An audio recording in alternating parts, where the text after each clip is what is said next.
Craig, what's the appeal of global equities for income seekers? Yeah, well, I think I'll probably bring out a few things in that. The first one and most obvious, I think, for a bottom-up stock-picking trust like ours, is that by going global rather than just UK, you're actually multiplying your opportunity set by a factor of 10. And so there's always going to be the opportunity to find great companies that are producing positive free cash flow that's growing and allows them to pay a rising dividend over time. So that's the first thing. The second thing I'd bring out is that while historically the UK has stood out really as being the major market around the world that has had the highest dividend yield, that's changing, and you're seeing other markets increasing their average dividend yield.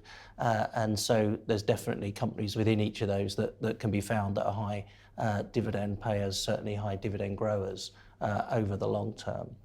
And then the third point I'd just make is that there's just this advantage that you're not wedded to one industry structure of one country. And so if we take the UK, it does have some biases in it. It tends to have companies listed there that are big in the financial sector, energy sector, utilities, tobacco sectors, hence why it tends to have high dividend paying companies.